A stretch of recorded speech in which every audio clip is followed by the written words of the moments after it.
Anyway, it's always nice to hear from devotees.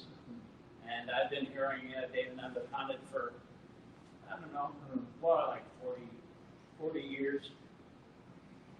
And I kind of compiled a songbook of some of his songs, not all of them. But I kind of look at him as a transcendental Bob Dylan. He's been following Bob Dylan all his life, but in fact, he just played one of his tunes. But it's always interesting, I think, to find out how people came to Krishna consciousness. So, could you tell a story of how you came to Krishna consciousness, Prabhu? Because I've never heard it. First of all, thank you for the honor.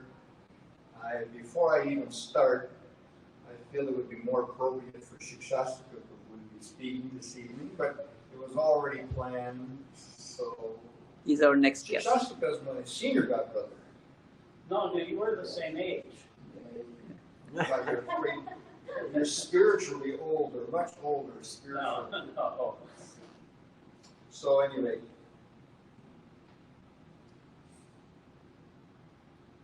there was I don't want to be too long with this, and I won't go into details. Earlier on, when Moonflower was singing, two young ladies walked in the back. It's kind of like if you've ever been in New York City feeding pigeons, sometimes they get close and then whoop, they go away. So they came in, they stuck around a little bit, and then they left. Similarly, I've had many, in a few words, how I came to Krishna consciousness is really by the mercy of the devotees, in a nutshell. Otherwise, of course, share Prabhupada's mercy by coming to the West. But my personal experience,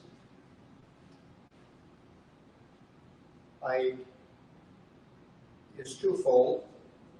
There's externally and internally. Internally, I guess I could say I had 1, 2, 3, 4. 4, what I would call, others may call, existential crisis of faith, of knowing, which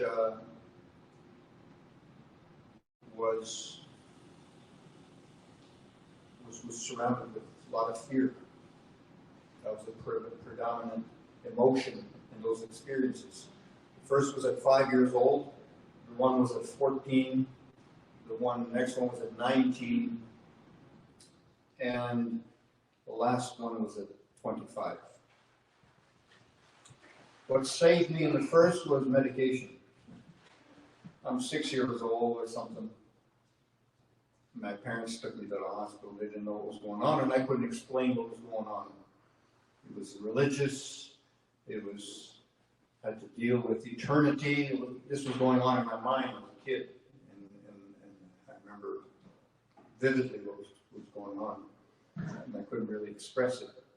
And they gave me some medication. The second one was in a church, Catholic church, as an altar boy during Holy Week. And I had a similar experience of existential crisis. Who am I? What's God? Eternity. Eternity was a big thing. And what kind of saved me from that one, I guess, was, I don't recall too well what pulled me out of that. It didn't last very long, but I think the fact that Easter came around the corner and the festivities and all that. So there are distractions. The fourth, I traveled across country, hitchhiking, jumping freight trains, and playing music. And all of a sudden it hit me. And I recall the environment was probably conducive for all of this. I was living with a lot of homeless people in a YMCA, and I felt I was sleeping in this bunk, And I felt a ghostly experience, and also the, again, the word eternity, and also suicide became prevalent in my mind. And I really had a hard time pulling out of that one. And a friend pulled me out of that. I don't know, maybe 2 weeks later after coming back across the country, going back to my home. And then, so interwoven in all of this, I had the opportunity to come in contact, not so much consciously or with interest, in devotees, in the literature, in even prasadam and service, but unknowingly. And I was just thinking when the two ladies came in, I was looking for a friend of mine, and I heard he was frequenting the temple. This is in Canada, in Ottawa.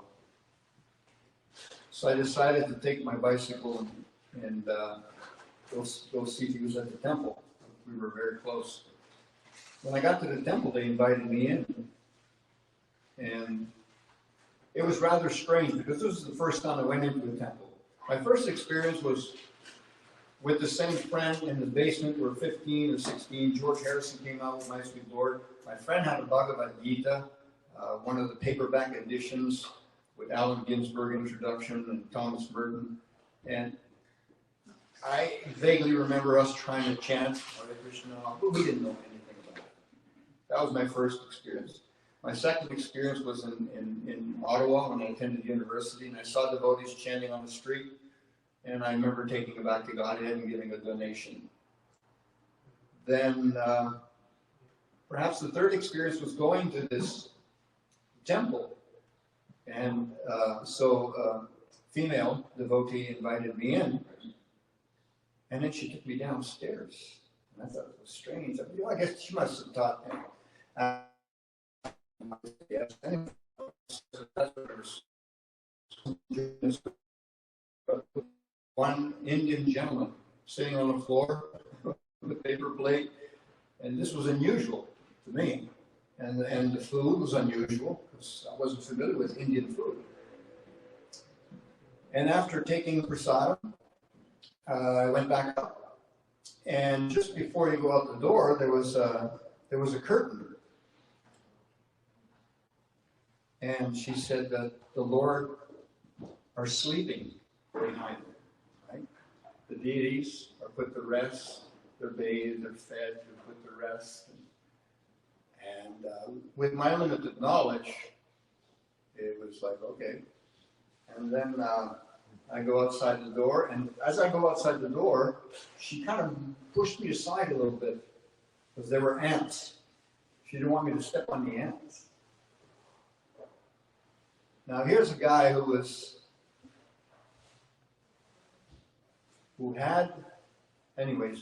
up working on a cargo ship as a cook, non-vegetarian, mind you, and she's telling me not to step on the ants. And then she tells me, oh, by the way, we're going to West Virginia for a festival, if you want to come. So I'm thinking, their God is sleeping behind the curtains. She pushed me up the ants. She wants me to hop in a van and go to West Virginia and do communes. No thanks. No? It was all a little too strange. And then I think it was afterwards I ended up working on the ship. And then I ended up going down to South America with a girl. And you was from Chile, living in Canada, and then we trekked up to Peru. We walked the Machu Picchu Trail, and just before the trail starts, there's this town called Cusco. So we went to Cusco. Before we started, we were in Cusco and we were looking for something to eat. We go down this alley, and I knew there was a pizza joint there. Let's go there, and then we saw there was another place. Go in this tiny little place. So I went in there, and I remember having these sweetmeats, sweet balls, and made fun of them. Because again, it was unusual for me. I made fun of the food. Coming back from South America, we landed in Miami Airport. This would have been 1980. 1980, we landed in the airport in Miami, and one of my instruments was missing, expensive, my banjo. So I was very irritated. And I was walking, and someone gave me, some devotee approached me and gave me a Bhakti-gāya. And and by the way, throughout all of this experience, I always had a Bhagavad Gita. I could never understand it. I always had a Bhagavad Gita. As a matter of fact, when I was working on the ship, one time we went out in Quebec City because the ship was being painted in the summer for a couple of weeks.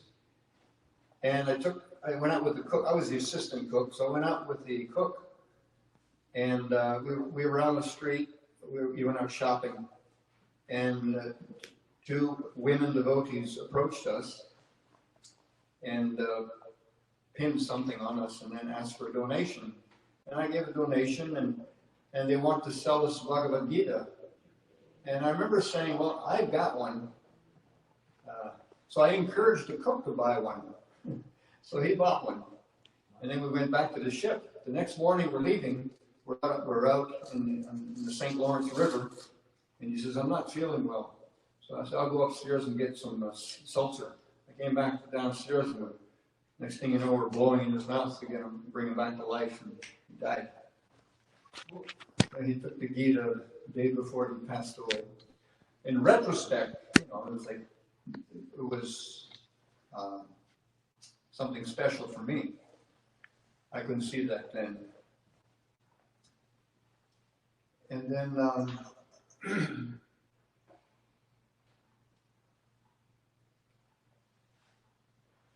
so coming back from South America, the devotee gave me a Bhakti-gāya magazine. And I kept walking, and I was irritated, waiting for my instrument to show up. And then he tapped me on the shoulder. And then he asked for a donation. I guess his timing wasn't so good. I became very irritated. And I remember taking the Bhakti-gāya magazine and just throwing it in the garbage. Mm. And everything kind of started to spiral down. Krishna was taking a little special mercy here for my offense. I'm sure it wasn't just that. So I went back to college and decided to go back to college. And then this question of existentialism came around again. It was just, who am I? What is God? And suicide. So it was really an internal thing. So all of this, throughout all of this, I look back, and it took years of studying Bhagavad Gita to really pinpoint the true cause of this. And Srila Prabhupada illustrates it very nicely in his commentary in the 4th chapter, 10th verse, where he says, "Being free from attachment, fear, and anger, being fully absorbed in me, taking full refuge in me, one who's in knowledge of me, develops love for me, comes back to me." So, and fear, attachment, and anger is repeated several times in the Bhagavad Gita, in the verses themselves. And Srila Prabhupada explains the nature of this fear, that the deepest rooted fear that we have is being a person. I'm just paraphrasing. I'll have to really get some quotes on what he exactly says, but basically what he's saying is, because of our experience of going life after life, of birth, disease, old age, and death, it's not a welcoming proposal that when we become liberated, we become person again. Because we have no conception of what it is to be a spiritual person. So therefore, we want to void out. We want to void out. We don't want to be a person. That is spiritual suicide. Of course, my immediate concerns were physical suicide, the fear of that, but also the unknown. And philosophically, I had convinced myself that there was nothing to do. It was my destiny. It was my destiny. So I really lost control of my mind. Another verse from the Gita. For one who's learned to control the mind is the best friend. But for one who has failed to control the mind is the greatest enemy. So I had practically lost control of my mind. And I'd gone back to college, I was trying to study philosophy and art, music, playing music. Well, I'd stopped by then. Then I went seeking different religious groups, different yoga traditions, this, that. A friend of mine, the same friend of mine, suggested, go see the Hare Krishnas. I said, oh, that was too strange for me. No way. He says, they got answers for everything. He's been around the devotees his whole life, but anyway, so and then I would see, I was just a few blocks away from the temple near in college, and I remember seeing one mother in a sari with her baby, and I remember thinking, what would it be like? But I had come to a point of such emergency that it would to take the step. I couldn't see how I could take that step. First of all, relationship with parents, that was a big issue, especially the mother. She would die if I joined the Hare Krishnas. She was a very frail woman, and I expected it would be very, very difficult, extremely difficult for her, and sure it was. And the other thing is I was married with this girl that I'd been to South America with, so trying to accommodate all this. But I was so desperate for answers. I was but from September till January, 2 hours a night sleeping, maybe. I become bones again. Just totally, the mind had taken over, crazy mind. So, and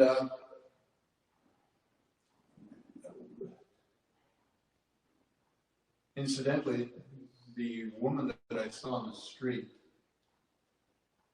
I have a planned visit to go to Saranagati to see Devada, a friend of ours, and she and her husband live there now. And I haven't seen her since those days. Her husband and I used to travel together for a few years. That'll be interesting. So, it became such a dire experience that I committed myself to a psychiatric hospital just because I was at the temple. I went to the temple 1 week, took prasadam and felt great. I went to the class, couldn't understand anything. Went back home, and then the following week, I went to the temple on Saturday. Couldn't eat prasadam. I left. I told my wife and a friend of hers, just take me to the hospital. I got to sleep. So the doctor said, hey, here's some medication. You can sleep. And if you have any reoccurring thoughts in the morning, call us. Well, guess what? I had a great sleep, and the first thing in the morning when I wake up, first is the reoccurring thoughts, because he reminded me of it, right? And the whole day was filled with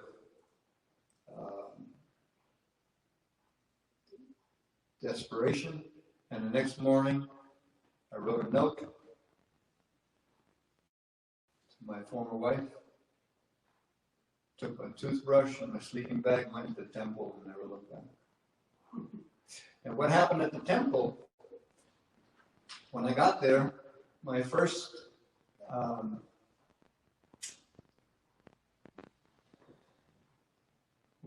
the first person I approached, I said, can I help you with something? And he gave me a broom. Yeah, you could, sweep. And then I said, I need to talk to someone. And then he sent me upstairs to the office. It was a very small temple. There was 2 brahmacharis and 2 householders who had 1 child each. So there was just... Which city was this temple? In Ottawa, Canada.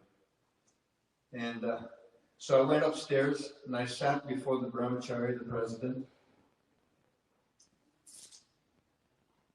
And he didn't mince any words. He just set the record straight with philosophy right away. It's like the light went on. I'm not the mind, spirit, soul. And I'm not a human being with a soul. I'm a soul with a human body. And the mind's just gone off the rails. And what you need to do? Chant Hare Krishna. I'd been actually the week before, I had been on Harinam. But I was so disturbed I couldn't get the full measure of it. And so I began chanting feverishly, just all day long. That's all I could do, was just chant. So this was for many it's like, wow, this was a very drastic change, very quick change, or very dramatic in some ways. Mostly, of course, it was all internal. And you'll hear stories like that for so many. Some of them are just incredibly fascinating stories, how they were saved by hairs, the width of a hair from being killed or something. And but yes, it's by the mercy of the devotees, that's for sure. But however magnificent, great the holy name is, we always have independence. We always have independence.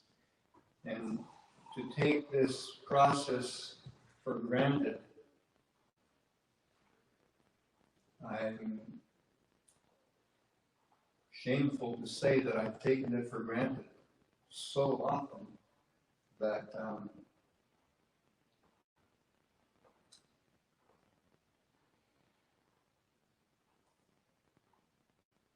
I can see how it's possible to just turn away from it. And again, I have to be beaten. I have to suffer. So to cultivate our intelligence is very important. Because if we don't learn by intelligence, then we have to learn by the school of hard knocks, which is very unfortunate. And again, it'll manifest itself in these ways. Incredible amounts of fear, great amounts of attachment, great amounts of anger. And those things become manifested beyond our control. Then we know that something needs to be addressed. And of course, it's coming together like this, chanting the holy name, taking shelter. And of course, hearing from each other's experiences. So I'm really looking forward to hearing everyone else's experience, what it's like to take this process and how incorporating this into our lives. Because it's a gradual thing. And thank you very much for giving me this opportunity. We'll stop here. I'd like to thank Mukunda too for having this idea. Well, these guys. No, this is actually the rules idea. Okay. I But give you the name. That's all I did. you've been introducing different things like the cherry on top and this and that. So it's nice. I think it increases It's not just like a drum circle where we get together and then we go. But, but thank you very much for coming in. And there's some prashadam in the back, Yeah. of course. Next month, if we can have you for this heart work session.